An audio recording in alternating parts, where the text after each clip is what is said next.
Welcome, everyone.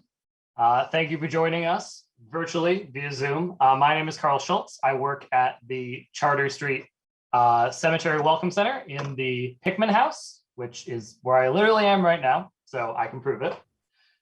We are very lucky to be joined today by Dr. Alexander Cummins. Dr. Cummins is a contemporary cunning man and historian. His specialties are in the dead, folk necromancy, divination, and the grimoires. He received his doctorate on early modern magical approaches to the passions. He is the co-editor of the Folk Necromancy in Transmission series for Revelore Press, co-host of Radio Free Golgotha, and co-covener of the Speakeasy of the Dead. In addition, he has published works including an excellent book of the art of magic, a book of the Magi, lore, prayers, and spellcraft of the Three Holy Kings, and the Starry Rubric. And tonight we've got him, and he's here to talk to us about the autumnal equinox. So again, we appreciate you guys joining us virtually. If you are here live and you have any questions, we are going to be keeping everyone muted, but we will be making use of the chat function. So if you have a question, you can send questions in the chat to Dr. Cummins specifically, or if you're really shy, I guess you can send them to me and then I'll send them to Dr. Cummins. But one way or another, feel free to do that throughout. There will be a section at the end where he can take questions in more of a traditional Q&A fashion, but if something really comes into mind and you really got to send it, just send that in the chat. And without further ado, I'm going to turn you all over to Dr. Alexander Cummins. Hey, thanks very much, Carl. I really appreciate that. I also like that you ceded to me as we were prepping about 10 minutes ago that you're at the Pickman house. And so this is a great test to see if it, just how haunted a house has to be before it interferes with an internet signal. So there's that air of like frisson. Yes. Keep an eye, please, on everything behind me. And if something moves, please let me know. Yeah, I got it. I love it.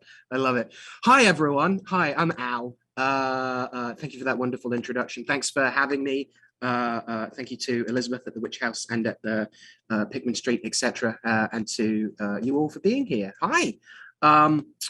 These slides are there's some heavy text quotes from a couple of like folkloric sources and things, but there's a lot of pictures as well. I tried to be a little evocative because 'tis the season. But if anyone wants these slides, they are absolutely welcome to email me. I'll also hand them over to the nice people who have me here talking for you this evening. There's always like about 3 different things that I want to do as I'm doing an introduction, and I realize nervous rambling does not necessarily instill confidence, but I assure you I have a vague idea what I'm doing. I'm here to talk about folklore and folk magic and how intertwined they can be, specifically around the autumnal equinox. And I want this to be kind of a little reflective. I'm not going to do any, I don't know what the Zoom classroom equivalent of trying to do trust falls or something like that would be, but I want this to be a little bit less of a, hey, write down this specific recipe that you should all be doing, and a lot more about like useful questions that come up around this time of year, especially when we're thinking about the ritual year.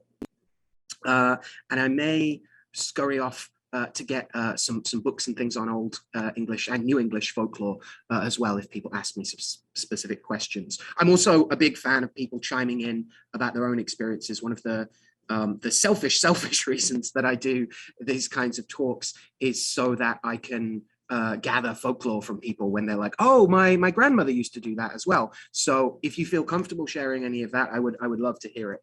Love to hear it. Makes my day. Hi. So I think that's a pretty good, hopefully a reasonable kind of centering and balancing ourselves in where we're at. Okay. All right. So in thinking about falling into autumn, I think it is definitely worth, and with any turning of the seasons, it's sometimes said that poetry itself should always in some way be about nature, right? Or the turning of the seasons, or time, or our move towards death. And there are indeed a lot of those like heavy themes to autumn, right? Not the actual dying of the earth that happens in winter, but the idea that we are approaching past the prime, right? We are becoming comfortable with the days getting shorter again, and having to become more familiar with again, not the idea of like fully not being able to do anything because we're dead or the gods are dead or what have you, but a sense of accepting the limitations that come with age and accepting the changes that come as the year ages and as we get our kind of best. Arguably, these are, depending on your favorite season, and we're not meant to play favorites, this itself may be our prime as we are understanding. And this whole, notion that philosophy is a practice towards death and things like that. Anyway, we can get very morbid about that, but for now, I want us to dwell in the beauty of autumn, of the fall. Listen, says Humbert Wolf, the wind is rising and the air is wild with leaves. We've had our summer evenings now for October eves. And I don't know about you, but I especially love the smell of dusk in October, which no matter where I am in the world, always seems to have a particular character to it. I like it. I think it's good.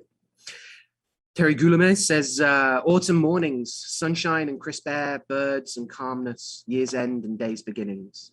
And I like that too. Like crisp air is one of the things that we get from, right? The idea of September and it's cold mornings and then it's hot afternoons, confusing whether or not we bring a jacket or not, especially if you have to go on public transport where there might be a different amount of air conditioning and, oh gosh, the confusion. Do I carry a sweater? Do I not carry a sweater? The first world problems of our world. I like this summation as well. This good, like, I like a list poem, and this idea of like the contrast of sunshine and crisp air, birds and calmness, year's end and day's beginning. I think there's some nice rhythm to that as well. Albert Camus says autumn is a second spring when every leaf is a flower, which again, don't want to get too much into New England traditions of leafing, right? Of all the people coming and watching the leaves turn. Not going to get into that because it gets people a little irate sometimes. But yeah, this concept of the leaves get to be flowers, not just in terms of their color change, but in terms of being in the air now, right? I think that's an interesting one. And Stanley Horowitz is famed as remarking, winter is an etching, summer a watercolor, spring a watercolor, summer an oil painting, and autumn a mosaic of them all. And again, I not to play favorites, but if we were to play favorites, I'm a big fan of the fall. The season, not the band. I mean, the band are fine too.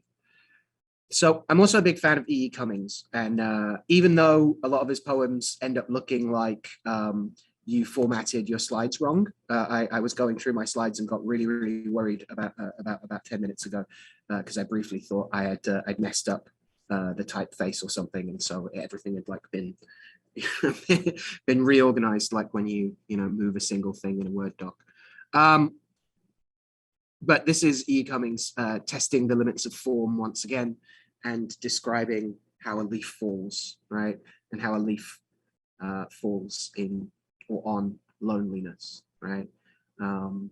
Yeah, I'm a big fan of E. Cummins. And this notion of thinking about how we think about, if that's not too complicated, thinking about how we talk about autumn and thinking about how we talk about it, right? This, you can't do this kind of jazz breaking of forms unless there are some very clear ideas about what leaves falling, are often used for or turn up in.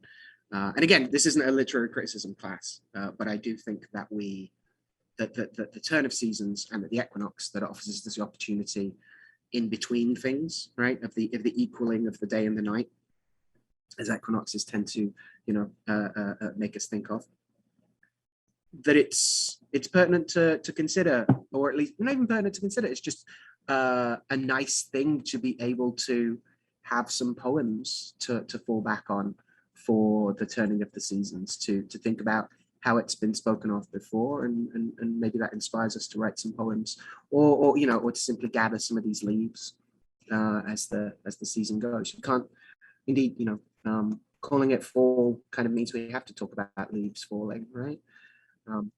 So yeah, I don't have any big comments on like loneliness and like how autumn is about loneliness, but there's obviously more about what the poet was thinking necessarily than this being an autumn poem specifically, besides the fact that leaves fall. But hopefully it's one that helps us think about autumn from a bunch of different angles. So, to begin with a little history, I'm going to rely for the first part of this pretty heavily on Professor Ronald Hutton's Stations of the Sun, which is a history of the ritual year in Britain, and goes back as far as we can get with the records being as accurate as they can, and then moves forward. And it's a fascinating charting of the historiography of the history of the history, the story of the history of how we have envisaged not just the cross-quarter days that you may be familiar with through a variety of pagan and neo-pagan practices and druidry and so on, but also how they have been considered over time, and how practices we think are old and not necessarily. Some of them are like only Victorian. Some of the Victorian practices are themselves re-articulations of far older practices that go back to prehistory. And we're going to see a real range of that. And so you will see in the course of this history of the autumn equinox that we're going to go through now a little bit, that we have both, on the one hand, an incredibly practical set of material and economic considerations and circumstances, like what happens in this year, what does nature do around this time of year? But those themselves kind of expand out to consider a bunch of the spiritual significances. And I think it's worth us bearing in mind that everything about autumn is potential fodder for a spiritual practice marking the turn of the season, right? From what fruit and nuts are blooming or ripening then to, to the tax year, as we'll see in the medieval tax year has Michaelmas, has a date around the autumn equinox as a really important date for all sorts of very mundane things like rent and debts and things that banks will later go on to do. These are all things that come with a bunch of traditions, right? Folklore is what folk do, right? Folk magic is what folk do. And so I really don't, I hope you are not disappointed when you see me talking about like leases and like landlord recompense and things like that, because this is part of what it means to talk about harvest festivals, right? We're not just abstractly talking about, weaving wheat in delightful patterns and things, although we're definitely talking about weaving wheat. Don't get me wrong. But the idea here is that we're not just abstractly being like, oh, think about where our food comes from. No, we are tangibly at this time of year thinking about where our food literally comes from and who we're paying for it and those kinds of things. So all that is to say, we begin with this kind of analysis of some of the earliest things we can say, which is the Venerable Bede. Who's a monk who writes a bunch of things down, right? That's why he's venerable. Bede commented that September was known to the pagan Anglo-Saxons as Halegmanath, holy month, and it can be surmised that this was derived from religious ceremonies following the harvest. So it can be surmised, but of these, apparently no testimony remained by the time of Bede himself. And this is not uncommon either. People are usually talking about, when they're talking about, traditional practices, they're often talking there's a tendency to say like, oh, they used to do this thing. I don't, it's a dying tradition. The idea of a dying tradition is like the standard way things get talked about throughout history, interestingly enough. There's a lot of shades of like, oh, things used to be better. There's a lot of like weaponized nostalgia and things. But again, fascinating that, even our earliest source, Bede, is harkening back to even earlier sources and is not necessarily terribly well, as well sourced as we would like, shall we say. That's not to say he's unreliable, but it'd be nice if he was actually drawing on more testimony, firsthand. But such is the lot of the historian very often. So during this holy month, it's not just holy abstractly, it's holy, partly because there's stuff going on in it, right? Because of this tangible material economic stuff going on. So harvest recompense is the matter of sorting out which tenants were required the Lord's corn, which is not a euphemism. It's literally just reaping corn that's grown on the Lord's land, and what reward they would receive for doing so.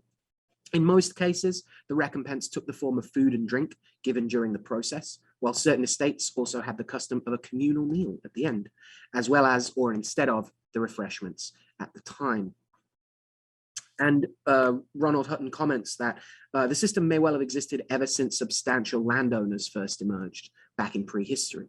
And notes to back this up, the Roman writer Macrobius noted that farmers feasted their field hands at the end of harvest. I mean, this makes sense on a number of levels, right? On the one hand, you have just harvested a bunch of things, so it's easier to keep track of what you can now spend.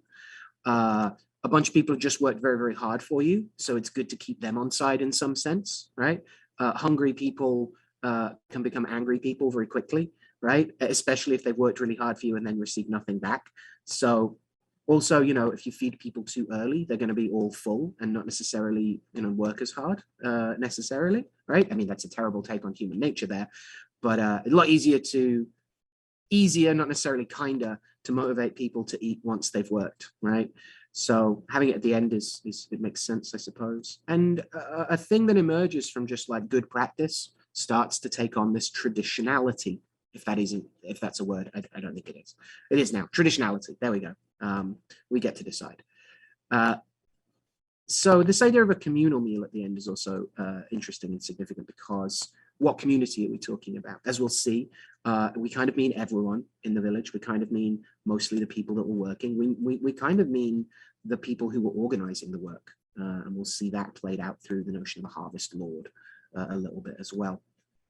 And the main thing here is that this is a job. This is a job, and this is a tradition of a working year, right? And of work, of labor, of actual labor, not just like a labor of love to like put up a lovely altar, you know, once a year, but literally like the work to stay alive. And so these affirmations of bonds, not just of like fealty or of good business practice, but of literally like the people who live on the same land as you, that you rely on to grow things from and not die, right? So it, you know, some very important, not just simpatico, not just like, oh, lovely neighbors all getting on, but some fascinating bonds of like mutually assured destruction if this doesn't work right, are also kind of low key being kind of acknowledged or deliberately not acknowledged, right? Kept at arm's length. Yeah, the communality of all this, right? The fact that there's more work than can be done by any one person as well. Just the notion of farming on this, and on even this scale, and what it means to be a tenant, and what it means to be a lord, right? So these, again, you know, we don't necessarily go out and reap our lord's corn anymore. My landlord has never asked me to reap their corn. No, never. So, but, you know, in thinking about what it means to come together with the people you work with, what it means to come together with the people you live with, what it means to share a meal, what it means to take stock of all the work you've done before the end of the year, right? Before taking stock because there's nothing to do, right? There's still stuff to do at this time, as we'll see, even after harvest, there's gleaning. And so this notion of what we do just before things, as the light starts to, not even as the light starts to fade, as the light starts to get ready to fade, right? Yeah, what are we storing? What goodwill are we storing as well? If we think about it like that, we're about to disappear for winter and maybe see people less, right? So we want to make sure that they're well feasted before that goes down.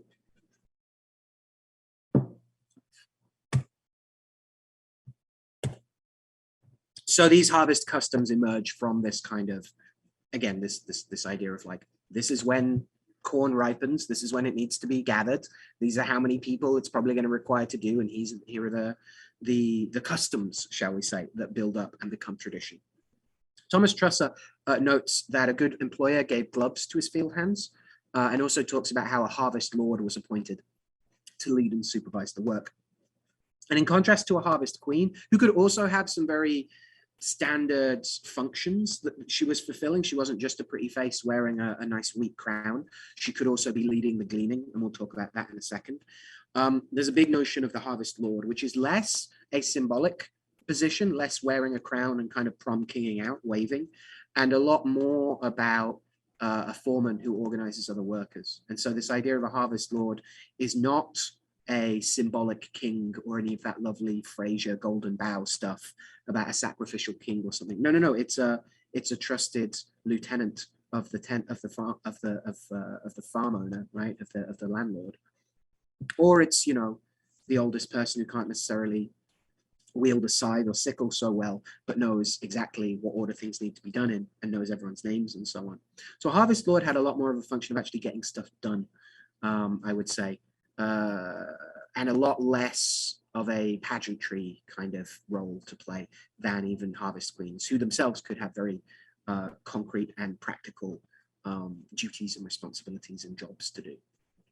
So Robert Herrick points out in another one of these kind of bucolic pastoral poems that the cart bearing the last corn, which he says is dressed up with all the country art, with adults crowned with ears of corn and a piper accompanying a harvest home song with everyone parading, has a number of features, and they're pertinent to thinking about the ways in which people celebrate this festival and what it means. We maybe are so used to the idea of a harvest festival as just being a thing that happens that it's kind of difficult to pick apart, sometimes at least, looking at regional variations and stuff, what's the harvest and what's just what people want to do, right? What's people just wanting to have a good time, decorating things with ribbons, why not?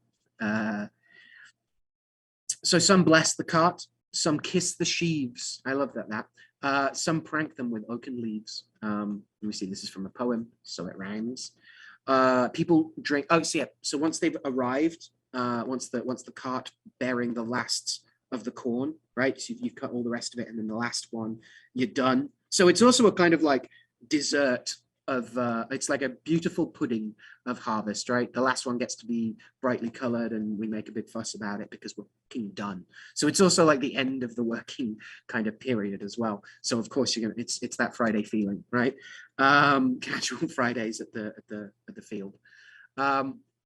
People drink first to his health, the health of the Lord. So the person hosting this thing or putting on something that everyone goes to once all the food is finished being, well, not even food at this point, all the corn or what have you, wheat, barley, etc., cereals, brought home, harvest home. Then we have a bunch of people around. They're going to enjoy their communal food and drink. And the custom goes that the people first drink to the health of the Lord. Then they drink to the maids with wheaten hats, and then to a succession of agricultural tools. And this last one really interests me because, again, I think it's something that we can adopt. We don't necessarily all have a landlord who makes us go and harvest his grain or his corn or his barley or wheat anymore so often. I don't want to speak for everyone, but we may well still employ agricultural tools, even if they're just gardening tools. And so I like this idea of honoring our tools. In general, I like the idea of honoring our tools. I'm a pretty committed animist, and so if there's a way of celebrating your tools as the shears that help you keep a nice garden, and to drink a toast to them, then any excuse for a good toast, right? So to speak a little bit more about that, I think we can do this, and it's not a new thing.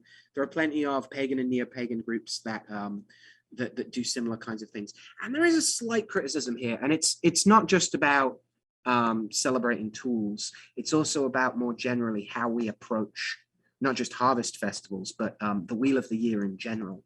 That, to an extent, the argument goes like it's not really useful for us to honor what farms used to do when none of us are really engaged with that anymore. Surely we should be engaging, so many people argue, like with newer customs of the year.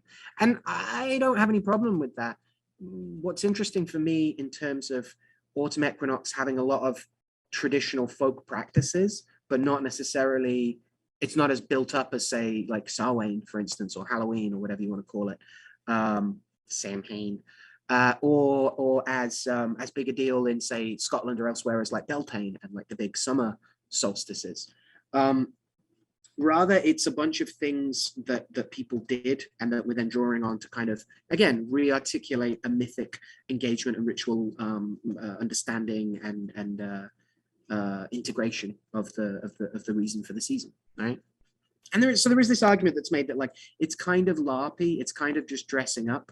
to bring out like a plow or something and be like, thank you for the harvest that I definitely didn't spend any time working on this year. And I can see that. I can see that. You know, it can feel a little, it's not about how silly it is, because I do plenty of silly things, but it can be more distracting and distancing than engaging and drawing in to pretend to be farmers when we're not farmers. I get that. I get that argument, but we can all grow things. And while my, you know, little rosemary plant on the deck outside is not the same as a field full of corn, and I understand that, I really do. I would still like to honor it, and I'd still like to honor the tools that I use to like clip it, to shear it, to keep it nice, to repot it when it needs so every now and again. And so I think, sure, if we're literally dressing up and pretending to be something we're not for ritual purposes, maybe that's a little weird. It depends. I mean, we could argue that ritual is all dressing up and pretending to be things that you're not yet in order to become that thing. I mean, that's a wider question, and I'm happy to talk about it if we want. But I think there's a way that we can genuinely appreciate our tools for what they are, what they actually are, and what they actually help us do. You know, I don't want to say like this shear is symbolic of the plows of, you know, my ancestors. That seems a little like speaking for people that you aren't actually part of, you know, or at least taking credit for things you haven't actually done, which, you know, which is probably not a good idea. So I think there's something to this. How can we celebrate them specifically? Well, we already had the cheersing, they drink to the agricultural tools. I kind of like that. Cheers the plow. But there are a bunch of other practices that are very traditional as well. One is sharpening anything with blades, or like scythes, sickles, plows, etc. Less plows, but not necessarily not plows. And this is done for a couple of reasons. One just seems to be straightforwardly to prepare them and to keep them ready. And again, I like that, like celebrating your tools by looking after them, right? By sharpening things that need sharpening, cleaning things that have maybe got a little grubby, re-oiling stuff that needs re-oiling, all that kind of good stuff. But the other, again, very traditional thing that was done around harvest time festivals was people would come out with their scythes and sharpen them, not just for them to be sharp, but as advertising to drum up work. So again, we might not all be, what's the term? Not itinerant. We might not all be temporary, you know, autumnal farm workers turning up and expecting to be recruited out to go and bring the harvest in. Because again, it's more work than most people tending a farm can do. They were literally going out there to sharpen it. And there's something of a folk magic to this, because on the one hand, it's just you sitting there showing that you are ready to go and work, right? So you're just indicating. There's nothing transformative going on here. This is ceremony, right? In those cases, indicative rather than transformative. But when we start to get into the realm of like, I am sharpening this so it can cut through to do what it has to do, right? There's a little air of like, I sharpen it so I can use it for something, but also I sharpen it to bring to me the occasion so I can use it. That's where we start to get into some like magical, that's where we start into some ritual territory with that. And so this idea of drumming up work is something that I've been engaged with for the last couple of years, of around autumn equinoxes, sharpening my knives and my tools that I use, but also sharpening my tools in an announcement that I am available for work, right? And so even if that work isn't going, again, literally harvesting corn, the idea of like, as a freelancer, I am very concerned with ensuring that people hire me for work.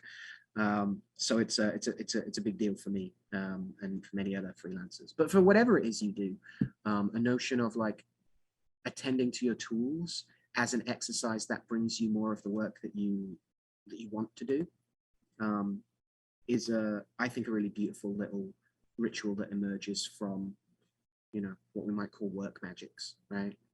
The magics we do in the course of work that we love. The other classic thing that we already saw an example of is celebrating tools by gifting them to people. We had the example of a good employer giving gloves to his field hands, right? The people named after the things, the items, a field hand is named after the body part that they most use for you, right? So giving gloves is obviously, there's a very practical value there. You work through, you run through your gloves, and just as a blade can be sharpened, gloves might be able to be repaired, but the idea of new gloves is very interesting to me. And again, gifting provides this, along with being something that like shows you're a good landlord, shows you have a bunch of money that you can throw at your employees, shows that you genuinely care about them, right? Also fosters a sense of community and shared investment in the land, I think. So I love the idea of giving gardening gloves at this time of year, and I would extend it to not just people that you consider your employees or your tenants, but friends and so on as well. Yeah, just a little tradition.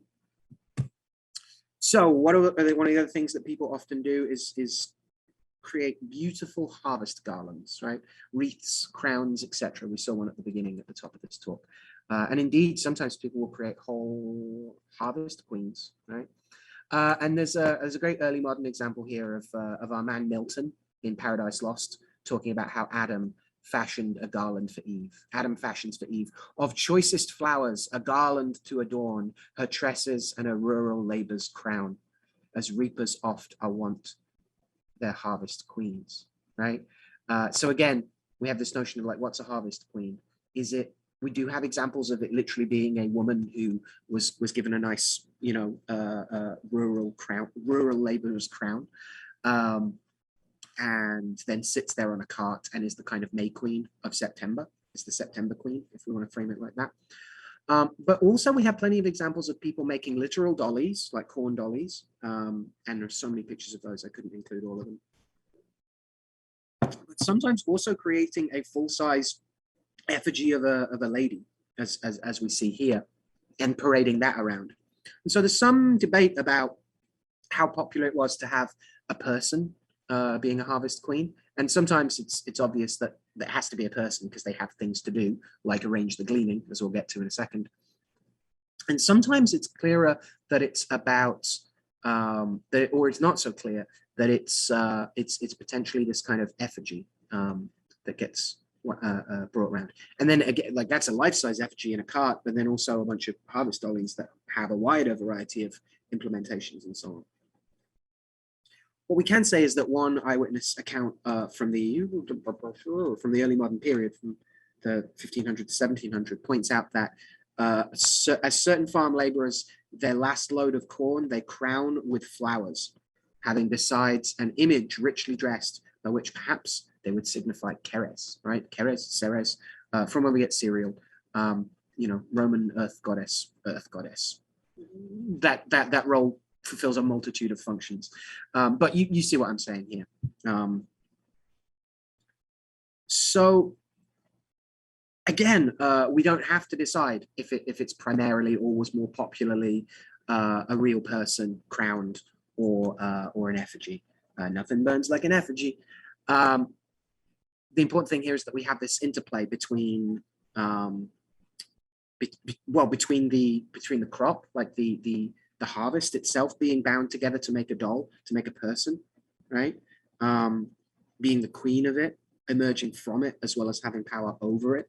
These tensions of where royalty and where sovereignty matter in these cases, and where we honor someone, and where a crown is given not simply to, as the ending of a ritual, right? That you are coronated and now you are, the lord or lady of everything, but as a marker of a thing that person, a role that person now has to fulfill, however symbolic, however sitting and waving like the prom queen, and also however practical and actually like in the field directing people to do stuff. So again, hopefully these aren't just, oh, it's cute to make a wreath. I mean, it is cute, don't get me wrong, that's awesome, but there's potential for us to use these same old emblems, that's a good word for it, to have these little save points throughout the year of like, oh, thinking about crowns made of wheat again, and there is this notion that mystery, not as a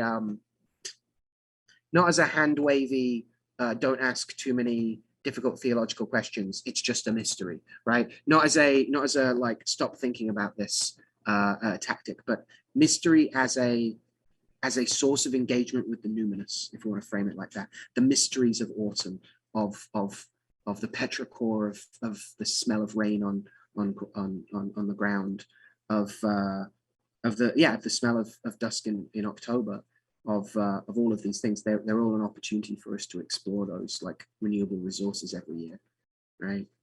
And again, thinking about the difference between harvest last year and the year before, and the year coming, those kinds of things. Hopefully, this notion of the crowned and returning earth is helpful for us to kind of fold into our own ritual considerations and design and poems that we might say about this stuff. So I hinted that we would talk about gleaning queens, and talk we shall. So again, Ronald Hutton points out about the Remstone celebrations in Nottinghamshire in 1860, when there was like a conscious revival of these kind of old traditions, and a lot of Victorians are trying to, if not reinvent, then reinvigorate their old folk customs. And again, Professor Hutton has said some fascinating things about how geology as an emergent discourse, where suddenly people didn't think, oh, the earth is just the earth and doesn't really change much. Suddenly realizing that the earth has great archive records of like different, striations of different ice ages and whatnot. That the earth has and rocks have plenty to tell us, actually. There was this notion, as people began to look for fossils, that they considered folk practices to be fossilized, right? That people are still getting up at dawn and going and like, whipping the apple trees to force them, in this kind of strange protection racket to fruit well this year, which is a thing that people do in wassailing, by the way. And so there was this notion that, if we go to some rural place where nothing changes, their practices will be fossilized, and that they'll, like the trilobites that we're finding in rocks, that we will be able to see this snapshot in amber of how we used to live. And this view very quickly ran up against the problems of the fact that people are constantly reinventing traditions, in short. And it's not necessarily a super popular view nowadays, but it's one that's still pertinent. And so Remstone is, if nothing else, is an interesting example of people consciously trying to be old, right? And to some degree, that definitely recapitulates a bunch of stuff that is traditional, that is old, that people have done for a very long time. And it also kind of formalizes it in a way that it never was. And how traditional is it to make a big deal out of your tradition, and how traditional is it to just do it, right? I think questions of authenticity can arise, at least within ourselves, when we're wanting to engage with something. And again, thinking about like, well, am I a real farmer? Can I do what farmers did? The issues around what's a genuine traditional practice, and what's just history, right? Or what's just fantasy as well, without sufficiently understanding that plenty of fantasy was taken to be fact for a very long time. I find talking about tradition like this fascinating, about how we approach the turning of the season towards something else. Like, there are all these traditions of what to do about it, but none of them quite mine, right? That's a very common feeling that people have about this stuff. So let's talk about the gleaning queens of Remstone. The village crier, having proclaimed the queen, nearly 100 gleaners assembled at the end of the village, women with their infant charges, boys with green boughs, and girls with flowers, the whole wearing gleaning pockets, children's carriages and wheelbarrows dressed in green and laden with babies, etc. A royal salute was shouted by the boys, and the crown brought out of its temporary depository, consisting of straw-colored cloth surrounded with wheat, barley, and oats from the present year. A streamer of straw-colored ribbon dependent on a bow at the crown hung loosely down. A leaf of laurel was placed in front, while arching over the whole was a branch of jessamine.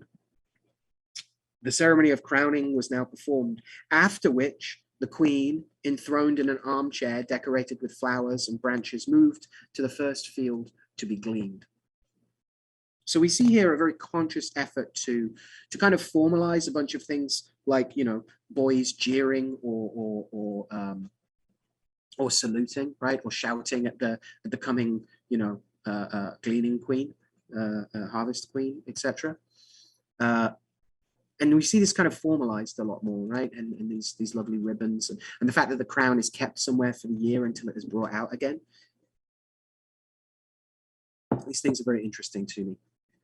And finally, that yes, the queen is taken in an armchair decorated with flowers and branches and is moved to the first field. If we're not, I've mentioned it a couple of times, we're not familiar exactly what gleaning is. Gleaning is the process of, in short, of picking up everything that's left after harvest has happened. So literally going through and picking up the odd like stalks and things like that, as well as scattered seed and things of that nature. And as you know, it makes sense then that this is done after reaping, right? You cut the stuff down and you maybe tie it up and take it away. When the reaping was done, by tradition, the gleaning began, a task as dominated by women as the former was by men. And so here, remember, we have the gleaning pockets of these girls with flowers and these boys with green boughs and these women, right? And so these gleaning pockets, big aprons, or occasionally like saddlebag kind of things, would be worn as people were like gathering it. And it's a huge community activity, as we saw, like hundreds, 100 gleaners assembled at the end of the village and would just go through the field, right? So we have a certain degree of processing out to the fields and coming back as well. We also have assembling at the village to then go out and come back. There's a huge amount of community that goes on here. That again, it requires a lot of people to do a kind of like search party thing of combing the whole field, right? With everyone keeping in front of the couple feet in front of them as they move along and comb out the rest of the stuff, waste not, want not. There is a sense that gleaning is actually legitimized begging, or is legitimizing something that would otherwise not be. It was not necessarily, and it depends on region and how well it was imposed and things. So it's very difficult to say for like to say this in a way that isn't qualified. But it was kind of illegal to glean, to follow up from things in any other context, right? You spill it, you drop some things, and someone's like finders keepers. That's not going to hold up in a court of law very often. But the scale of reaping a harvest and the scale of what it took to make sure that stuff just didn't rot in the streets and the fields, right? This is not just about if I can't have it, no one can. It's also about ensuring that you have operative fields, right? Operable fields and so on. And so it's seen as like fair. It's seen that like this once in the year, people are allowed to do these things. There's a strange change in legal contexts. A practice that would otherwise not be allowed is allowed. There's definitely a sense of inverted belongings. The people who belong to the land have to go and turn up and clear the land of that was just taken from it and get to keep it for themselves as a result. And so there's a huge crossover here with the idea of living off the land in certain ways, that it wasn't just what you grew yourself in your little patch. It was also about what the village had and what was excess in general, and what was kind of natural spoilage, right? So on the one hand, we're talking about we're not talking about, oh, if you get up early, you get the best wheat because you get to pick it first when it's all being divvied up. But it is a little bit like if you work unloading things from a truck and something literally falls off it and is like damaged goods now, it's not going anywhere else, right? And they might as well go home with you, right? I'm thinking of like cheap, uneven bags of cookies that I bought when I was a student that were generally fine. That were just, not sufficiently perfectly circular or whatever. And this idea of like living off the land and the fact that this is kind of an inversion of the usual practices has not been lost on a lot of people who not just study, but actually support modern gleaning practices and peoples. And there's a project called Gleaning Stories that a woman called Donna Haraway is a part of. She's a member of the Gleaning Stories project team.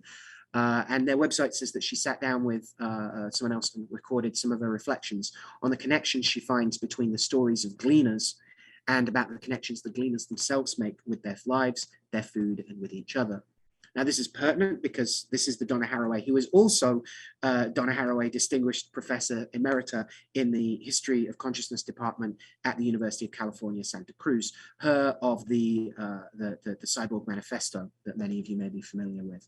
Donna Haraway is an incredible thinker, theorist, writer, and I recommend you check, and feminist. I recommend you check out her work, especially around the Cthulhu scene and about the idea of mass extinction events and how we are handling the latest one that we are set to be setting ourselves. And Haraway's interest in this gleaning and in her consciousness studies are not separate endeavors for her. We think about idiomatic use of what you can glean, right? We more often use the word in its intellectual context than we do in its agricultural one these days. So she's interested in a number of levels, and the Gleaning Stories project, again, I recommend you check out.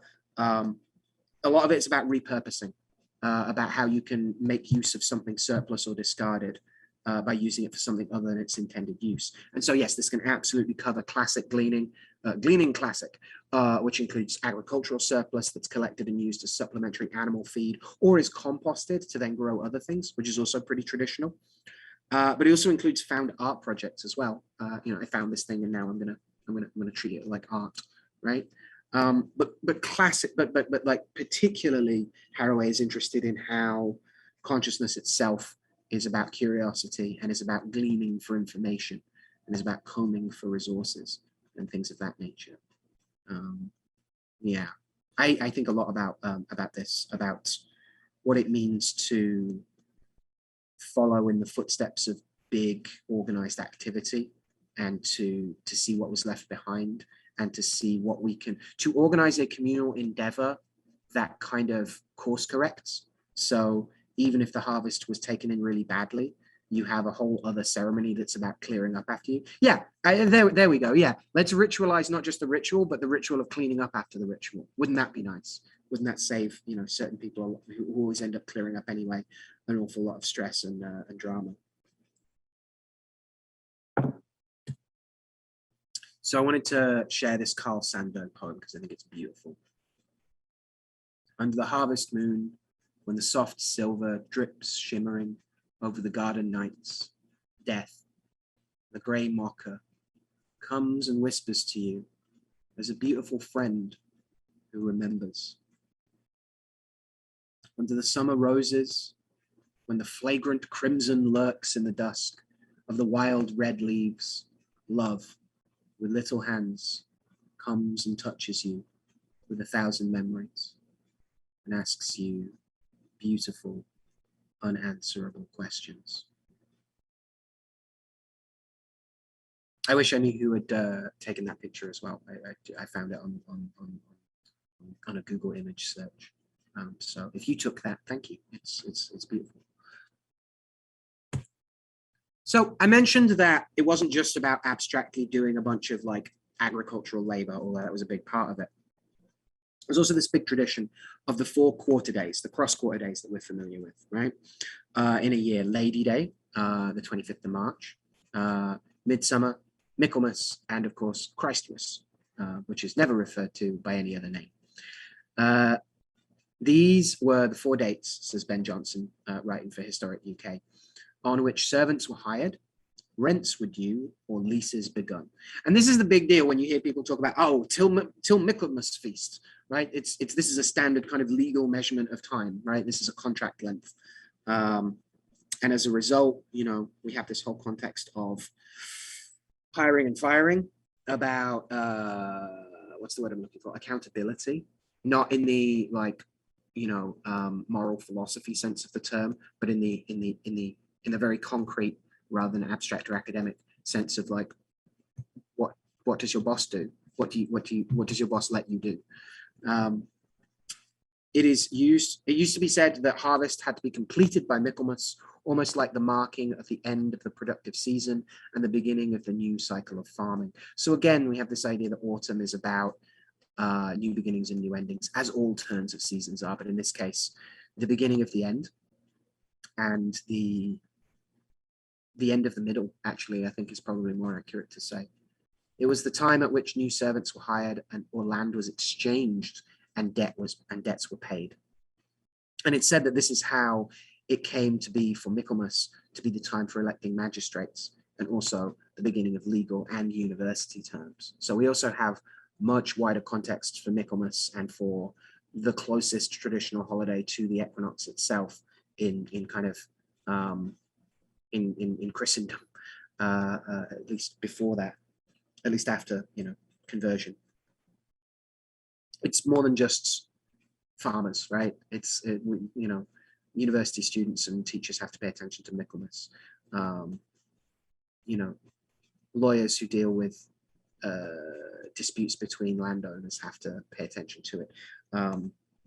Not that there's an awful lot of lawyers standing up for tenants' rights throughout the early modern period, but those few that are doing it around harvest time, right? Are doing it around these festivals, and so this again gives us a sense of like the spiritual isn't separate from the economic or the mundane, right? And indeed, the older the tradition is, the more likely it is to actually be about who got fed, right? Who physically, the weirdly, the more likely it is to be economically based, material conditions based, that we then have a bunch of culture that kind of accrues around, right, and coheres around. Again, this is a very grassroots bottom-up approach, and other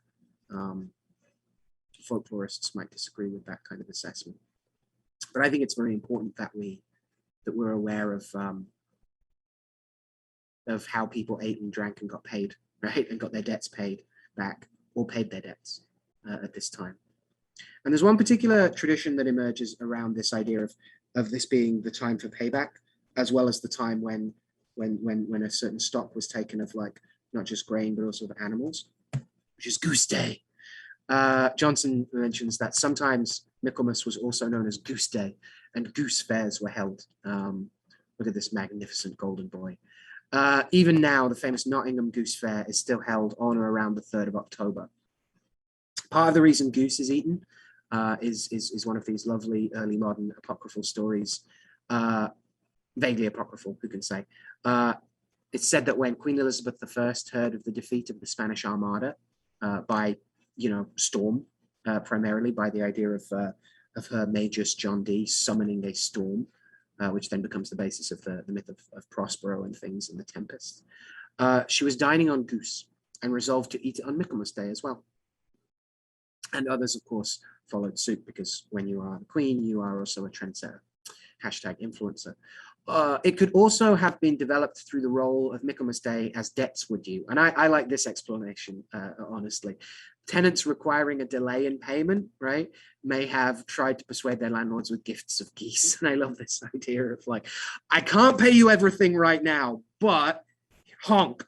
That appeals to me greatly. I have slightly cheated here. This is not an image of a Goose Day in the British Isles. This is a separate celebration, in a Polish celebration, I believe, that occurs somewhere around this time of year. But I couldn't pass up this glorious unveiling of this giant goose statue. I just, I have a duty of care to you, right, when I give these talks, and so I wouldn't feel I'd done my duty without making sure that you saw this.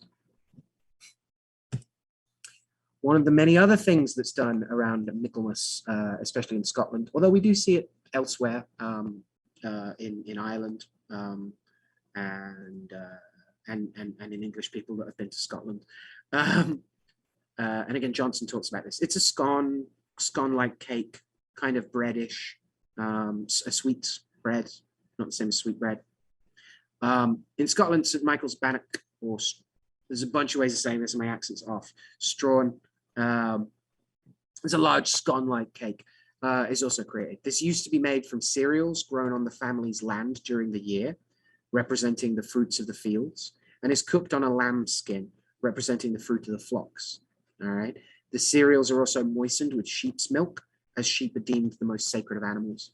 As the strawn is created by the eldest daughter of the family, the following is also said: progeny and prosperity of family, mystery of Michael, protection of the Trinity. So again, this very traditional charms, just like name checking things without necessarily having full, a lot of sentence fragments, right? But also we've got a bunch of things. We've got a summation of like what's available at this time that summarizes the whole year. What are the different pieces? How can we bring together the arable and the livestock? How can we bring together the dairy and the cereal? How can we bring together mixing and cooking? How can we use this as a way of furthering the fruitfulness of our family? And again, the eldest daughter, therefore, being the one, that needs to be married off next, right? To take that very sort of patriarchal role, but to take that very to understand the reality of that patriarchal set of expectations, right? And that this was a blessing to those engaging in it, right? You who are blessed to have marked this, right? Who have put in the work for it, and so the eldest daughter may be blessed. So the idea of like working with the firstborn of the family to ensure some prosperity and to create a foodstuff that is an emblem or an embodiment of all the work that's gone in and all of the things that keep you going, right? And more rituals should have cake. Just saying. So there is another slightly diabolic tradition around Michaelmas, which we may have heard of before as well. In British folklore, says Johnson, old Michaelmas Day, which was the 10th of October before we had the 11 days shifting it around, is the last day that blackberries should be picked. This is so because it is said that on that day, when Lucifer was expelled from heaven, he fell from the skies straight onto a blackberry bush. He then cursed the fruit, scorching them with his fiery breath, which is why they're said to be black, spat and stamped on them and made them unfit for consumption. In some accounts, he doesn't just spit on them, he emits another bodily fluid all over them. But outside of the scatological nature of the devil weeing on things, there is an Irish proverb that says, on Michaelmas Day, the devil puts his foot on blackberries, right? Jim Moon says in the Hypnagogia blog, Old Nick was said to be so enraged that he also laid an everlasting curse upon them. And hence it was said that after Michaelmas Day, any blackberries on the bushes now belonged to the devil himself, and it was most unwise to pick them. Now, plenty of people have pointed out that given the raininess of seasons of this season, and of the way blackberries generally do, and of like English climates and Irish climates and so on and so forth, that this is actually like not bad advice, that after the 10th, it's very likely that any blackberries that are still on the bush are going to be bad in some way, are going to be either full of like pests or have rotted and be full of be rotted and just bad, just not fun to eat, or indeed potentially full of, a variety of nasties that are going to make you ill. So this whole like the devil did it is not just about a funny story about why blackberries are black. It's also a precautionary tale, which is a big deal for folkloristics, of being able to have a mnemonic device of like a cool devilish reason that we tell the kids not to eat blackberries after a certain date, right? So it's also about keeping your kids safe, potentially. The extra thing that it also becomes about, however, which kind of, rather than taking a ritual reason or a mythic explanation and understanding the public safety of it, kind of takes the public safety and shifts it around again to a very mythic folkloric action. And it says, remember, those blackberries now belong to the devil. So they contain the devil's virtues. They can be used to do devilish things. And so there is also a tradition of saying, just as most people who don't want to deal with poison will say, no, you leave it after that date, because that's when it belongs to the devil. There are witchcraft traditions around gathering them at this time in order to steal the devil's power, or more commonly, wield the devil's power in a much more amoral, look, it's there and it's powerful, and now it's mine kind of way. than explicitly and we will worship our Dark Lord kind of angle. Depends. But the idea that there is a timing on these things, and you also see it extended into the use of blackberry leaves as well for teas at particular times of the year or not particular times of the year. So what does it mean for the devil to own something? What does it mean for the devil to spit on something? What does it mean for the devil to wheel over something, right? What does it mean that something is unfit for consumption? For whom? To what end, right? If you want to look at cursing, look at all the things that people don't do, right? Look at all the little endeavors that, you know, oh, you would never do that thing. Most cursing emerges from people doing what would normally never be done, right? In various ways, from covering mirrors to, you know, slipping the devil's blackberries into someone's food. And in that case, again, you know, we have arguments that a lot of the thing called witchcraft, the political crime that is, you know, that is found at the end of a pointed finger, as Peter Gray says. You find the witch at the end of a pointed finger, right? Angle on labeling theory is around understanding the legitimization or the lack of legitimization of violence that's done, and also of the notion that women who are more often said to be witches in most places across Europe. There are some exceptions, and there's some fascinating examples of masculinity in witchcraft having a bunch of crossovers as well. I recommend the work of Francis Timbers on that. There's also some angles here on like witchcraft is you know, to poison someone with magic is still fundamentally poisoning them. And this again is this fascinating early modern world, or this pre-modern worldview, where magic where magic is judged not for being magic in of itself, but for its results. So if you kill someone with magic, that's still assassination, right? If you poison someone with a spell, that's still poisoning. Interesting. Anyway, tangents on witchcraft and blackberries aside, you may well be interested in exploring that. I see some angles whereby because it's Michaelmas, until then, that blackberries also get associated with Michael. And that's also interesting in terms of Michael being not just the one who is like God or one of the most senior archangels, but also in some accounts said to be the one who doesn't just chase devils away, but that has such elaborate robes and skirts that devils may hide in them. That what's the best place to hide from a shark, like right under its belly, like that kind of angle. And so there's also this angle that Michael, as the one who fights the devil, him and the sons of light fighting Belial and the sons of darkness in this ongoing war of heaven, played out in the moral nosology of the pre-modern cosmology, has this whole angle on like also having a bunch of devilish ingredients, also being associated with blackberries because it's around his feasts and because he fights the devil. So angles upon angles of Michaeline practice as well as witchcraft. So the other thing about Michaelmas is that it's also referred to as the Feast of All Angels, or sometimes just Angelmas. Now, there are a couple reasons for this. Some of them are owing to official church calendricals shifting around when certain angels get venerated at all.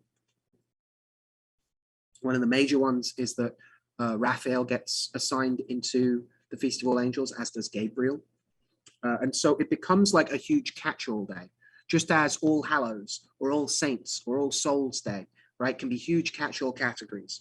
You know, in theory, you know, there's plenty of traditions that say you can talk to any dead person on All Souls Day, because that's when they're all, that's what it means, all souls. And certainly this can be helpful for us from some angles, right? It's a great catch-all day, so never a bad thing to celebrate, you know, any and all angels. One of the main ways it's celebrated is also for the archangels, so you'll see it referred to as Raphaelmas occasionally in traditional stuff, not because it was Raphael's first, but because that was the day you spoke to the medicine of God, as Raphael's name is sometimes translated. A healer with particular concern over exorcism and restoring sight, a la the account in the book of Tobit. If you're interested in Raphael at all, I did a pamphlet with my colleague Vanessa Arena for Hadean Press, which goes through a lot of this history as well. But you'll see Gabriel, very much the angel's angel, right? The messenger's messenger, also venerated on the Feast of All Angels. And occasionally a little bit less so, because Uriel is even less in the Bible, i.e. not at all, than Gabriel or Raphael. We also see Raphael associated with the notion of a guardian angel as well, particularly. So Michael defends the whole of humanity, but Raphael defends individuals, it's sometimes said. And Gabriel gives messages to individuals.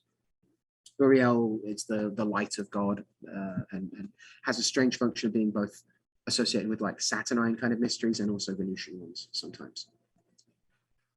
It's also the Feast of All Angels. So, even if you don't work with these four main ones from the Lesser Banishing Ritual and the Pentagram and so on, if you want to work with some obscure angel and they don't have a feast day of their own, the Feast of All Angels, Michaelmas is your great go-to on the 29th.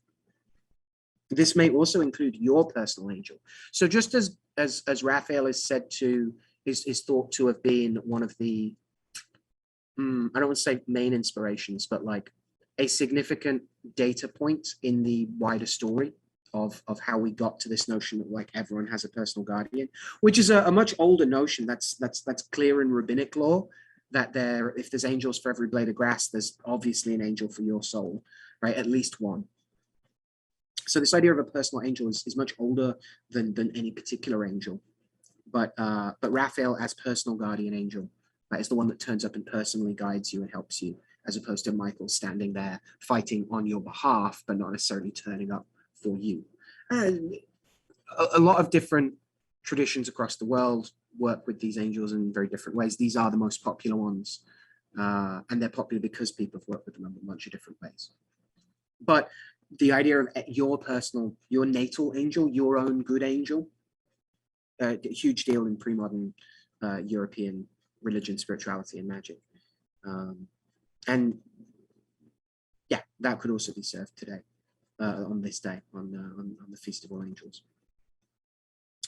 And also, like the other major thing that's said about angels, this is all kind of fresh to me because I just taught a class on the celestial choirs, is that they're often referred to in the Bible and outside as a myriad of hosts, as being thousands of them. So when you see them, you don't just see like a couple, you see like the heavens open literally, and like this host of hosts, this myriad of myriads of these like millions of angels all doing their thing, right? And so this is also the Feast of All Angels, like the vision of the grand cosmic dynamo in the starry night, right? So how do we engage with that? Well, I mean, religiously, he quipped hilariously. I think it's a great day for reflection, a great day for celebration, and a great day for thinking about gratitude, even if you are not going to go to a church or have any truck with anything as Christian as an angel. I'll also say that, most of these angels aren't exclusively Christian. Indeed, there's a great book on Michael the Archangel and on tracing, in the footsteps of Michael, I believe, on tracing. There we go. It's as if I organized myself. It's John Charles Arnold, The Footprints of Michael the Archangel, the Formation and Diffusion of a Saintly Cult, circa 300 to circa 800. And this actually goes through like, the notion that, Michael is a Jewish angel, but was certainly venerated by a variety of pagans and Christians as well, and has rich traditions in all kind of three lineages of veneration, if you want to frame it like that. I think it can be a great day to purify, to protect, to bless, and empower one's space and oneself. The idea of the sanctity of angels, the sanctity of the messages that they bring. I think that's a really big deal. And doing that not just as like because it's nice to have blessings, but because it's an important time of year. We are not yet at the point where it's too late to plan, because it is now because winter isn't just coming, it's come, right? We're still at the point of winter is coming here, in the way of like, okay, we can still tangibly be gathering and preserving and preparing and readying ourselves to enter into the heart of darkness. Now, a Feast of All Angels, or Angelmas as it is sometimes called, I say miracles here as slightly fatuously, but this is a picture of a rite that I usually do around at Angelmas. And it is based on the idea that we are preparing these ingredients for the coming year. So there are, Angelmas, as I've said, and honors all angels. And there's huge traditions that there aren't just lots of angels, there are angels for everything, it is said in various traditions, right? So there are angels of time itself, in both a grand sense of like the angel of all time, the angel who will outlast all time. Excuse me. There we go. I'm okay. But of times itself. So there are angels of the days of the week, if you weren't aware of this. They are the 7 archangels, said to be secondary in intelligences that stand before the throne of God. This is the big deal that planetary magic gets in Christian angelology, that the angel of Jupiter, usually Zadkiel, is an incredibly important archangel, right? The 3 we just mentioned, Gabriel, Michael, and Raphael, are all associated with planets and all get to be planetary archangels as well. Michael is an interesting one in that there are separate Grimoric traditions. The older tradition from Liber Juratus, from the Sworn Book of Honorius, has Michael associated with Mercury, whereas other traditions like the Heptameron and what popularizes that have Raphael assigned to Mercury and have Michael assigned to the sun. So there are angels of the days of the weeks, and crucially, there are also angels who are their spirits, who are their servants, who are their subordinates, right? And their superiors as well sometimes.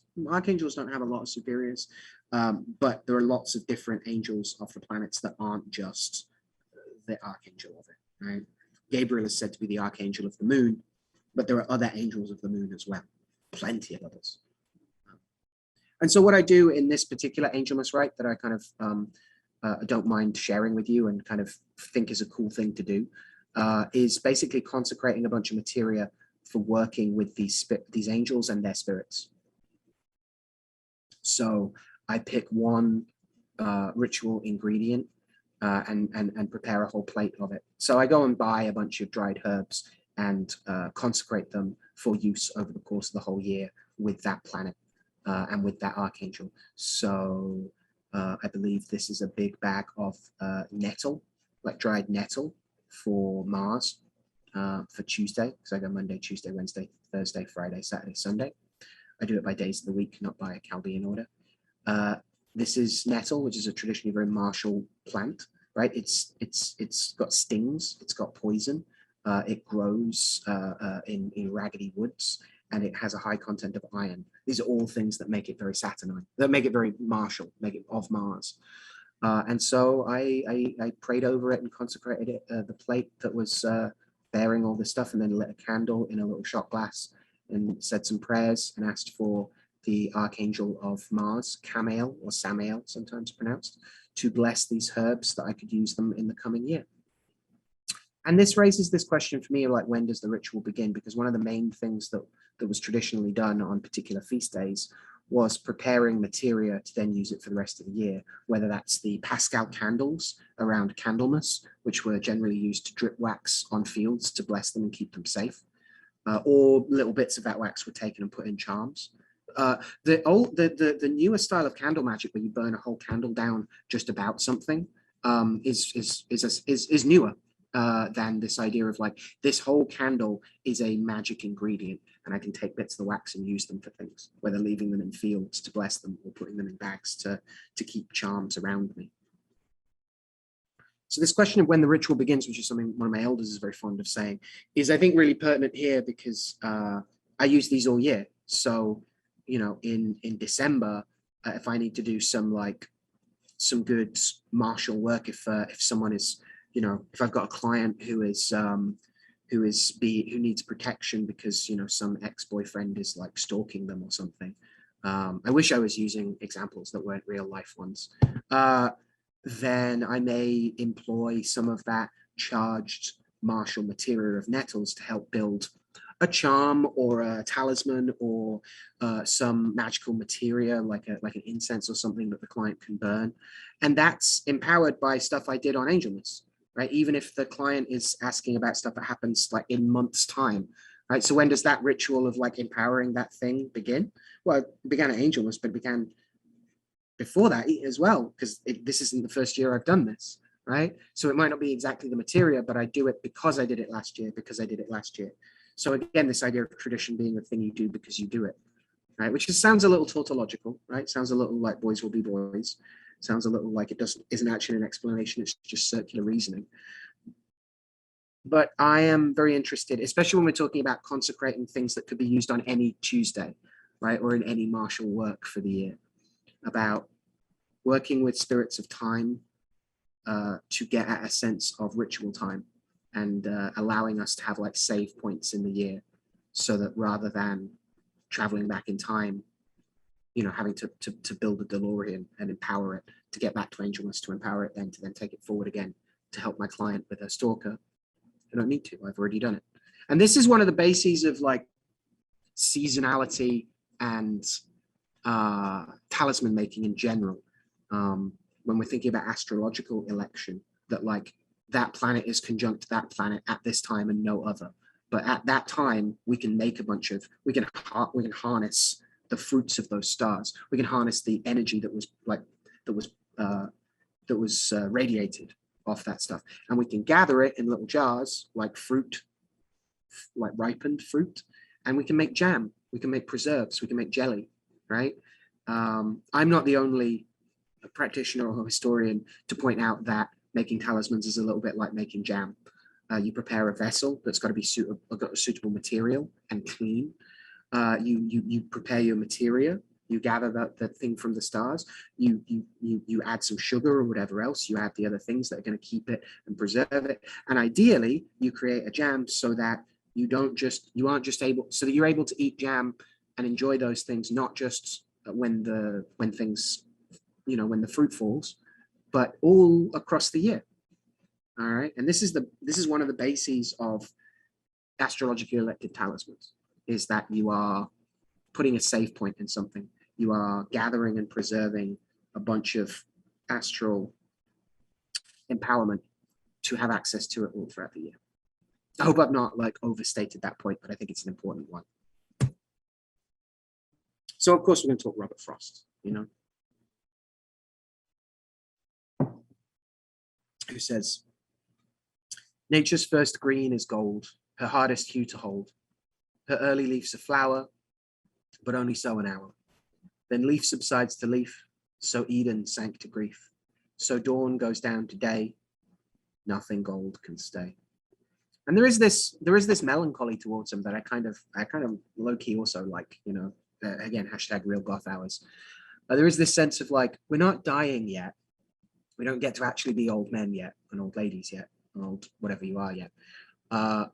We also get to be aware of that in a way that's like, I'm not impotent yet. I'm not like toothless and old yet, but I understand I will be soon. The year will be old soon. So planning. So some of the traditional neo-pagan things that get done nowadays, one of the things that this time of year gets called in certain pagan and neo-pagan circles is Mabon. This is also slightly controversial in that it's probably a term that emerges no earlier than the 1970s. And is again one of those things where people trying to sound old often date themselves, right? By the traditions of the 1970s and what was thought to be, old then versus what's, the notion of tradition and the notion of what's traditional themselves change over time. So anyway, Mabon is said to be, the autumn equinox is said to be the time when the god of light is defeated by the god of darkness, resulting in longer nights, understandably. Mabon is said to be the son of Modron, the great goddess of the earth, who was kidnapped for 3 days after his birth, making light go into hiding. Moreover, Mabon symbolizes the male figure of the harvest. So we have some big Frasier, Golden Bough, harvests, king kind of myth going on here. Mabon is also called the second harvest festival, harvest of first fruits, or simply, and actually pretty traditionally, harvest home. One of the other modern associations now, and this is part of that whole like neo-pagan acknowledging of regional specificities while also kind of like cohering everything. It's also particularly associated in a lot of like Wiccan circles with grape harvests, with wine, with the wine moon, which is a name given to one of the moons around now, and with Dionysus. And along with Dionysus, who is said to be, who's often framed as like this fun time wine god. Also bear in mind, Dionysus is a very chthonic god and one that emerges in part from the underworld in various myths and cycles. And so it's not a million miles away from Persephone, who I'm sure many of us thought of when we were thinking about, an explanation of winter as the stealing of the apple of the eye of the goddess of the earth, right? It's very similar. So many pagans and Wiccans also regard Mabon as a time to give thanks and to share blessings with the less fortunate. So there's always opportunities to give thanks to nature, right, for doing nature's thing. Any turn of the seasons can be an opportunity to notice it and be like, awesome, thanks for the ozone layer and stuff. But this is also the idea of like bounty shared. Everyone in the village would potentially come and do something. And certainly everyone in the village who people liked would be able to share in the bounty of that. So this idea of not just harvesting and not just being like, what have I reaped, but what has the community reaped? And how can I help the community do better, right? Thinking, harvest, showing us that we're not necessarily all in the same boat, but we are in the same storm. And maybe we have a castle, maybe we don't. But we are all subject to the whims of nature in that way. And I love the idea of turning that into something that acknowledges mutual aid and community support. I wanted to share this one as well in terms of like Mabon and the idea of like harvest and things like that. The world begins at a kitchen table, says Joy Harjo, right? Hayo. No matter what, we must eat to live. The gifts of earth are brought and prepared, set on the table. So it has been since creation, and will go on. We chase chickens or dogs away from it. Babies teethe at the corners. They scrape their knees under it. It is here that children are given instructions on what it means to be human. We make men at it. We make women. At this table, we gossip, recall enemies and the ghosts of lovers. Our dreams drink coffee with us as they put our arms around our children. They laugh with us at our poor falling down selves, and as we put ourselves back together once again at the table. This table has been a house in the rain, an umbrella in the sun. Wars have begun and ended at this table. It is a place to hide in the shadow of terror, a place to celebrate the terrible victory. We have given birth on this table and have prepared our parents for burial here. At this table, we sing with joy, with sorrow. We pray of suffering and remorse. We give thanks. Perhaps the world will end at the kitchen table while we are laughing and crying, eating of the last sweet bite. I think there is room to celebrate our kitchen tables at this time of year as a place where, the heart is in the hearth, right? Everyone wants to be in the kitchen. I think there's room to celebrate our kitchen tables too, whether that's decorating them in a variety of fancy ribbons and stuff, or laying out an elaborate feast, or just cleaning it, or rubbing, suitable oils and potions and unguents into the wood of it, right? Assuming we have one. I think that's a really important thing. So I want to talk about a Druid celebration as well, which is generally pronounced Alban Elfib. There are exceptions. It's sometimes translated as light of autumn. I think it's more accurate to say light of the water because, again, Druidry associates directions with the seasons, again, with the wheel of the year. And this festival of the West, and where water is found in the West, is water becomes not even a euphemism, just an emblem of the West and of the move from summer to winter. So in Druidry, it's generally framed as a time of the year to celebrate balance, reflection, and grace, which again makes sense as an equinox when the time of when it's exactly when day and night are exactly equal. But this is the balance teetering into darkness again, rather than the balance before teetering into light that we get at the spring equinox, the vernal equinox. And it is, not to get too astrological about this, but it is the start of Libra season as well. All right, so hashtag fabulous, but also hashtag what's the phrase? Choice paralysis, right? So again, kind of apt that this is about balance and consideration of grace and reflection on reflection for Libra season, the airy figure of fairness, but also wanting people to think good of us, but also wanting to agree with everyone, seeing the fair point everyone can make. So modern Druid celebration of Mabon is related to Alban Elfed as the time of balance between light and dark, right? So that's standard here. And I don't want to say like, oh, Wiccans are so different from Druids. And I don't want to say they're the same thing. These are slightly different pagan and neo-pagan traditions. To honor this celebration, it said, is to honor your moments of equality, your balance of inner and outer realities, your masculine and feminine qualities of giving and receiving, of speaking and listening, of being active and being restful, of making decisions and being creative. All right, and so this push and pull, this balance, this balancing act is I think a really important deal. And I'm never going to mind enshrining in ritual, in the ritual year and ritual calendrics, a time to pay close attention to how much we are exerting versus how much we need to rest. So I've been a couple of reflections on the site of the Order of Bards, Ovates, and Druids on Alban Elfed, especially this essay deeper into Alban Elfed.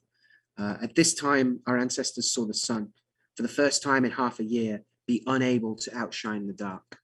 And this really is where we're getting at the idea of not just like the year's death being a metaphor for our mortality, but also a reflection on what it means to support other people as they are closer to their mortality, right? Although he still shines with strength, his strength grows weaker as the days grow shorter. Today, he holds the darkness in equal measure to the light, but he is struck in his season with the wound of time. And from day to day, the darkness will grow as the Lord of Light sinks into his age. For the wound is grievous, and he will not heal. This is a time of farewell and gratitude for the summer that has been. So this is about saying, you know, this is not about the dying of everything, everything being dead in winter. This is about the preparation of dying and about what it is to see people running out of steam around you, what it is to be a support for the families who are about to grieve, for the people who are about to take that, you know, great step beyond. And this is not the darkness is winning because we are evil, because the world is broken. It's the course of cycles. People get to grow old. What a blessing. The gods themselves seem occasionally to grow old, or at least to play out these cycles of their eternal stories. Again, reflections, of course, on our own mortality, but also reflections on what it means to be in a community of people, especially an intergenerational community where other people may be closer to that death than you, what it means to support them and support their families. Yeah. So on the one hand, we have this notion of like before summer, before winter, right? Of like, really be aware of like, now is the time, now is the kind of, not the time of putting someone in the ground and saying goodbye to them and visiting them in the cemetery, but of like watching someone be less able to do things, you know, which is its own kind of sadness. And also its own opportunity for us to think about reflection. I practiced Aikido for a very long time. I would love to say I still practice it. I've gone out of the habit, to be honest. But I practiced where I grew up in Birmingham in the West Midlands, and I practiced at a dojo right next to a car factory. And so most of the other people I trained with, and I trained as a kid with my dad, were big burly auto workers, right? And some of them, you know, were in their 60s and 70s now, and, you know, obviously not still working in a car factory, and were kind of doddery until they would get on the mat and would be able to like throw around 10, 20 really burly dudes. And it wasn't because they had the secrets of Aikido magic. Well, it kind of was actually. It wasn't that they were inherently magic and were able to do that. It's that they realized that you train and you're strong And then you have to adapt your training as you get older to not being able to do certain things, but being much better at doing other things. The way they just weren't they just weren't there when people went to hit them. And it wasn't through like being lightning quick anymore, but it was about knowing what your body can do and that you can think 12 moves ahead of someone else. I think about that a lot. I think about what it means to get older and get good at getting older, what it means to perfectly level up your skill set alongside the body not necessarily being able to do things as well or in the same way that it used to, that there are lots of kinds of strength. Yeah. So that's one reflection. That's one thing that we get to think about. We'll all get decrepit, hopefully, if we're lucky. The other after summer, right? This again, this notion of the gratitude of what was. And not just in a like, oh my gosh, so good that there was a summer. At this time, our ancestors saw the lady, who is the spirit of the land, stand before her people with the full bounty of her harvest. Here is the reward of labor. And this is really where we started as well, remember, and the reverence of the land. So again, moving from like earthly, terrestrial, human authorities to the authority of nature itself. This is the fulfilled promise of the days of spring and summer, right? This is like what it was promised, that things would be beautiful and that you will have food and that it will be okay, right? This is the reckoning of the year, for the harvest is now complete, right? This is the reckoning. This is the time at which did you work? Were you a good ant, gathering your acorns, or were you a lazy squirrel, or whatever that analogy is, that little fable is. This is the reckoning of the year, for harvest is now complete, and the portions are set to feed folk and animals through the cold, dark days that lie ahead. And that's the other aspect here, the allotting of things. Thought I was going to sneeze. Might still sneeze. There's the tension that I build. But this idea that this is the time that we allot our portions, this is the time that we ration, because we've got all this stuff at the moment, but we aren't producing more of it right now, and so we gotta ration and work out where to go from there, which is its own kind of strength and its own kind of planning and its own kind of labor throughout the dark of the year. This is a time of wonder and gratitude for the gifts the lady showers down upon her people. And again, this notion less of like, oh, if you had a bad harvest, you're obviously a terrible person and God is punishing you, to this idea of no, if you have a lot of memories of doing hard work, that's gonna build a different relationship than if you don't have any memories because you didn't really get out that much. And not just like the field will not yield as much because you didn't put as much love in. But that's definitely the case with relationships, right? Relationships are presence and are listening as much as talking, but turning up primarily is kind of crucial, right?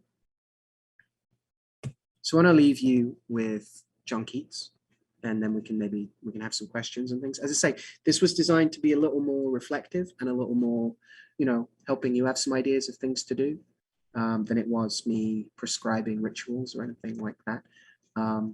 I'm happy to stick around and talk about anything or discuss things you might be thinking about doing. I might steal those ideas and do them myself as well, which again, as I say, is partly why I do this, to get to talk to people about it. But it doesn't feel right to celebrate the autumn equinox without bringing out old Johnny Keats, who's a favorite of mine.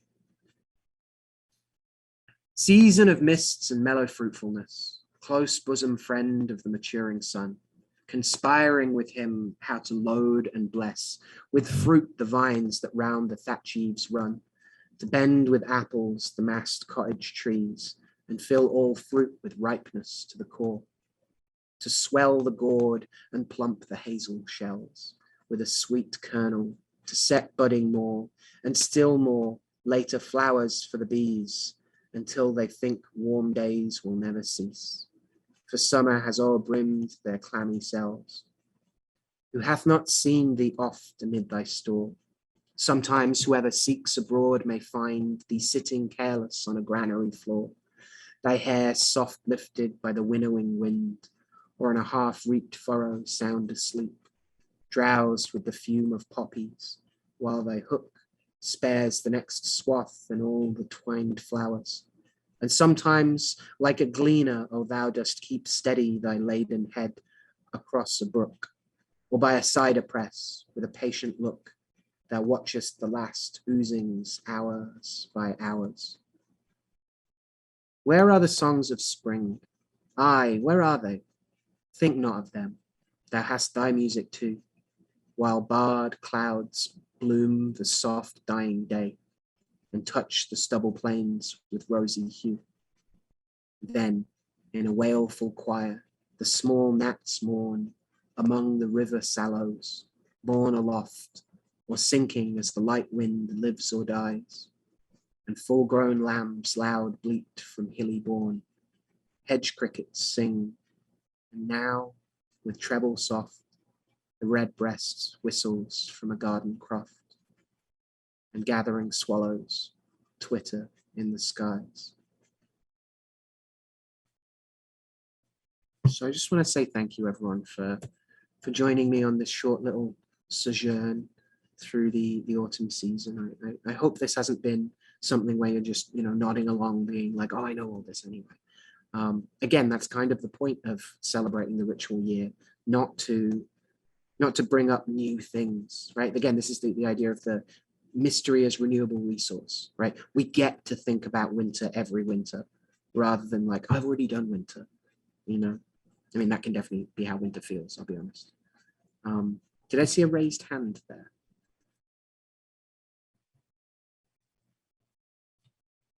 I'm more than happy if anyone has any questions or comments or anything like that. If they want to raise that.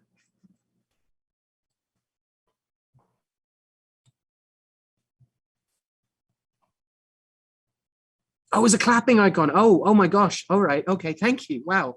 All right. Oh, okay. Yeah. I'm so primed to expect people to like want to have something to say about it or to. I'm back, and I had to turn off everything because about 35 ghost tours have happened in the background since we started. I did have a question sent to me though that I will pass on to you. Oh, great. Oh, not a question, at least just like a comment, a notification, which is they were saying that they found the cleaning of tools and the taking care of them to be really interesting because it reminded them of the law of attraction. Yeah. So what are we doing when we there's so many levels to like a very simple act. So like these men would traditionally like seasonal farm workers who weren't necessarily full-time like scythe guys, whatever the term for that is, farm hands, there we go, field hands. They were doing this because like you needed all hands on deck. So they might be doing something else throughout the year, but they would turn up here as like as temporary staff, right, as auxiliary staff. And what they would do is go out and sharpen their scythes, and people would hear that, and then the Lord would take a cart over and be like, all right, you guys come with me, let's go and do the thing. So it was partly a like, it's as I said, like partly the non-magical explanation, I hate that term, but bear with me, the non-magical explanation of like, they're sharpening a thing, it's loud, people can see that they now have tools and they're now able to do the task. They're announcing to the community that they're able to do this work. But how different is that to announcing to the cosmos, announcing to the universe, announcing to God, announcing to the spirits of place that you are ready to do some work? Yeah, absolutely. Like it's a very it's an act built on great cosmic sympathy. That like, as I sharpen my tool, so will the means to use it become more apparent and closer to me. Yeah. Thank you so much, Dory. She's got to head out, but thank you so much for being here for this. Also on that, thank you for giving up your time. And it's a delight. I don't necessarily get to read poetry as often as I would like in these things because I'm generally tending to do, histories of demons and things like that. And so you don't want to read that poetry necessarily out loud. We'll get there eventually. Thank you everybody for coming on out. We really appreciate it. If you did not get it, if you know somebody that didn't get a chance to see this, we will put this up on the Charter Street website once I've edited it. But until then, we really appreciate you for visiting, I guess is the only word. I'm ostensibly alone here, but we appreciate you guys tuning in. Let's say that. Goodbye, right? Yeah. My brain stopped working. It's a virtual classroom. We get to say it's a classroom, right? We get to say thanks for coming by. I think that's fair. So thanks to you guys, and thanks to Dr. Cummins, and we'll see y'all next time. Cheers, Carl. Thank you.